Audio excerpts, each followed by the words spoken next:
What does it take for a song to get 1.7 billion streams?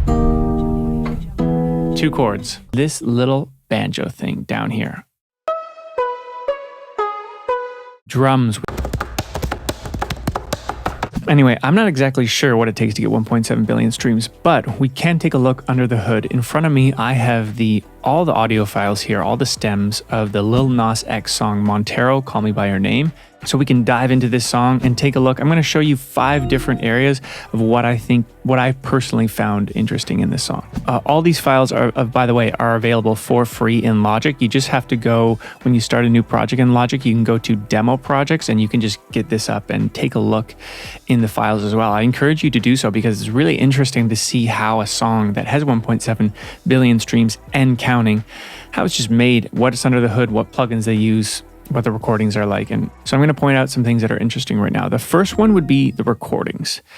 I want to specifically talk about the guitar recordings and how actually that they're quite authentic, but really that they don't really sound good. You're like your typical like clean recordings. They're a bit jangly. It sounds like they could have recorded them even on an iPhone or something. But because of that, they sound bad. It makes them sound good, if you know what I mean. Take a listen to the main guitar part here.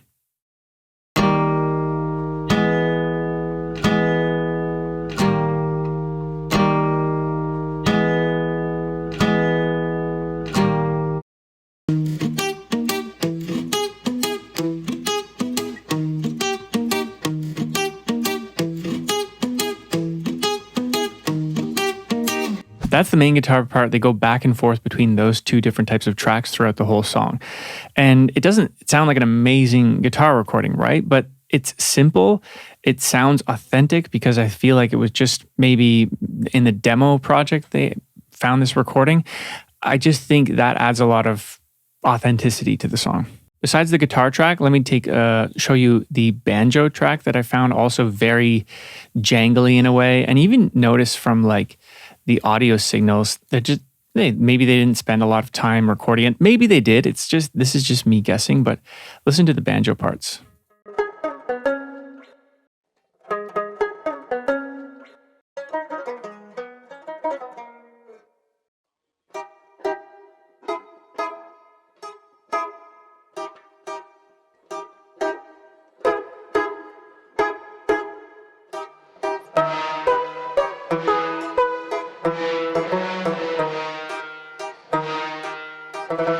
Very authentic. It sounds really cool and so simple, right? It doesn't seem like they spent a lot of time on those parts, but they fit perfectly in the song. Besides the banjo and guitars, the other thing I want to point out that just seems super authentic is the drums recording. And I'm going to touch on this later in the video, but for example, this keys jingle is just such a cool track that is just, I think, probably someone taking their keys and like just recording it like that in the studio.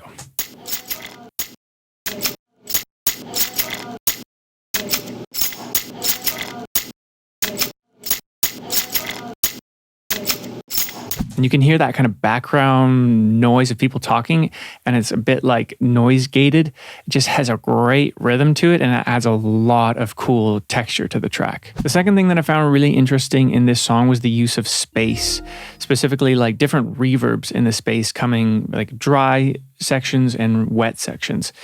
And what I noticed was the lead vocal here is completely dry until about the pre-chorus or chorus section. So you can see on the lead vocal bus, there's some compression, EQ, and on the actual channel strip, we have auto-tune, de-essing, EQ compression, noise gate compression, EQ, bit of exciter, which is kind of top end, and de-essing. Now, there's a bit of reverb here. Sorry, a doubler. It's not even reverb. I don't believe there's any space elements on here. You can just hear how dry this vocal is. I caught it bad just today. You hit me with a call to your place. Ain't been out in a while anyway. Was hoping I could catch you throwing smiles in my face. Talking you don't even have to try. Super dry and upfront, right? It continues like this dry and upfront until this section. Well, yeah, the first chorus where we have a smack of a big stack of lead vocals. even in the chorus, it's very, very dry still. There's more doubling happening. The wetness doesn't come until the post-chorus where you have this lead vocal hum where it's super wet.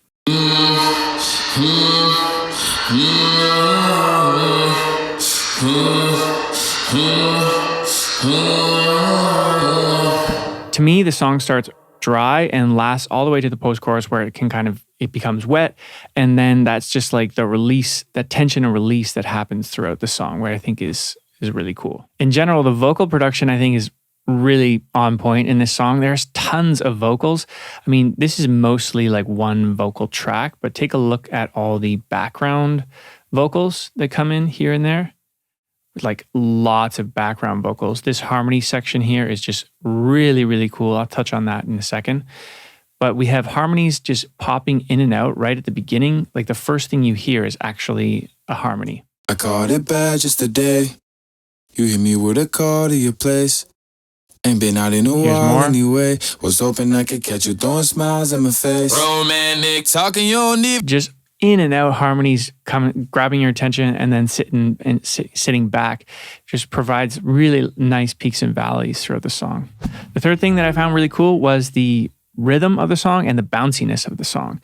Because the chord progression is so simple, which I'll actually touch on the chord progression in just a second, the bass is just super bouncy. This sub bass stack.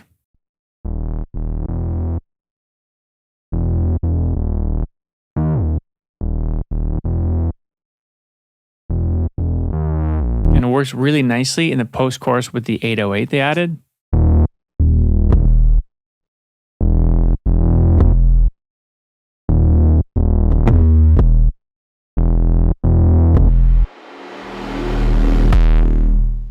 I just think that's super bouncy and simple and fits really nicely with the chord progression, which I'll tie in the next section. On the same topic, we have drums, which have so much movement and rhythm, which I think are really, really cool in this song.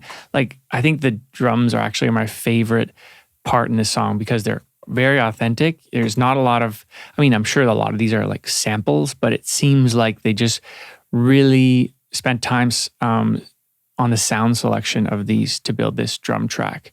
So we have the drum stack here, but we also have this clap stack. So what I think is really, really cool in the drum stack is take a listen to the rhythm that happens in the post-chorus. Just listening to the drums. So we have chorus.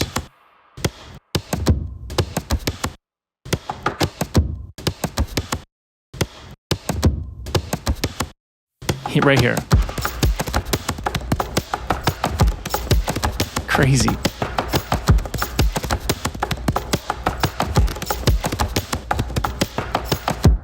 That's just so cool. And what's really driving that is this right here, this speaker percussion, which I think, it just says speaker percussion, but I think it might be just someone actually like tapping on the speaker.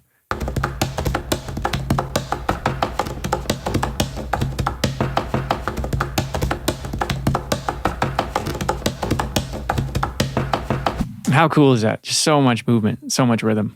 So let's tie in the chord progression and talk about the fourth thing that I found really interesting in this song was just the simplicity of the chords. It's only two chords. It's an E flat to an E, and all it is on the guitar here is E flat.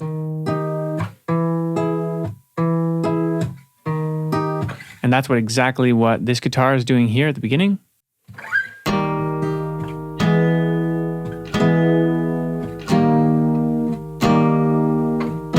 Two chords. And then we kind of have this main guitar part where it goes like.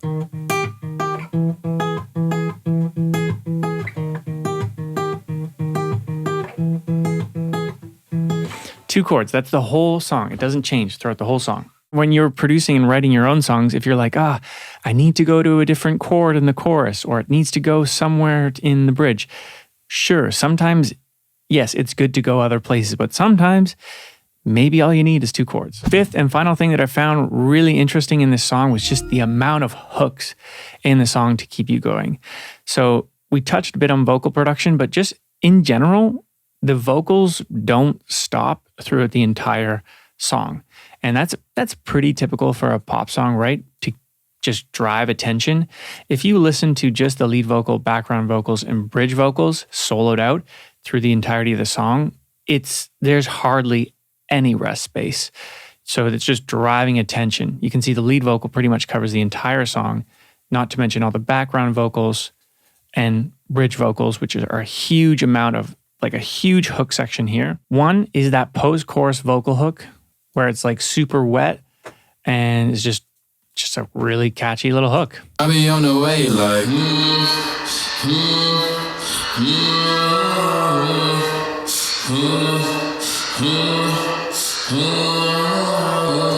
And that basically, that melody is, the bass is driving that, the banjos are driving that, the drums underneath that, so it just sounds really, really cool. We have vocal harmonies as hooks. I wanted to show you this cool, really nice vocal harmony. Like the harmonies are really nice here. These specific ones, I love the amount of the space that they use with this vocal. It's super wet. put a smile on my face. And then these harmonies are really cool coming into the second verse. Put a smile on my face. That sounds super cool. And if you listen to that out of context, it doesn't sound very like Lil Nas X, does it? But it sounds more like a folk band. But in the context of the song, it just pops out a little bit and it's really, really nice. Besides the harmonies, we have a huge vocal stack of bridge vocals where they're kind of acting as instruments. He's even like breathing and like a snare or a hi-hat almost in this section. You can see vocal breaths. But take a listen to just how intense these vocals sound. When you want me, call me, I'll drop everything. Don't need your name, cause I don't have to say it. Right here too.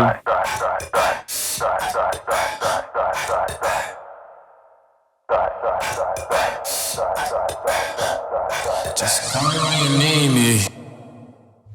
Really, really cool. I found that really interesting to for my own songs, and while I'm producing my own records, just thinking like I should use my voice a lot more, like for percussion stuff, like stacking vocals to make it sound like there's a huge depth to the song. That's what they're doing here. There's a lot of cool automation happening in the vocals and it's really, really cool to get into that if you work with Logic, because you can just see here by opening up by looking at the automation, you can see all the automation. They're doing a lot of doubling automation, lots of, not so much reverb automation, some reverb automation down here.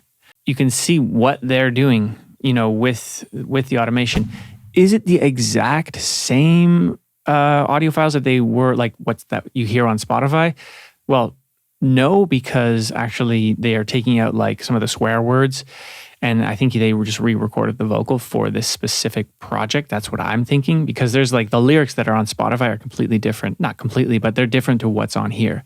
So yeah, maybe it's probably really, really similar, but I don't think it's the exact same project, because the person that probably produced this was working in Pro Tools too. That's just my guess. The last really, really cool hook that I think makes the entire song, and it's super simple and it's super catchy, is this little banjo thing down here.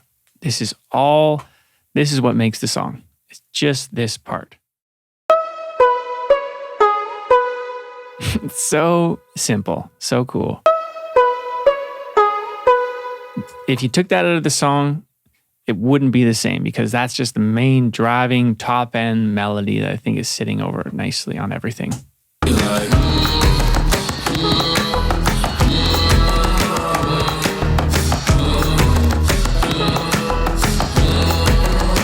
Everything is a bit washy right now because I'm changing the volumes and things so you can hear it as I'm playing this video. But this is what's under the hood. 1.7 billion streams. Monterro, Call Me By Your Name. If you guys want more of this type of video, I'm an artist and producer myself. I'm going along this music journey, learning the best I can, and I'm happy to help you along your music journey as well. My name is Charles Kling. You can watch another video of me here. And as always, please remember to subscribe. It supports the channel. And as always, I will see you in the next video.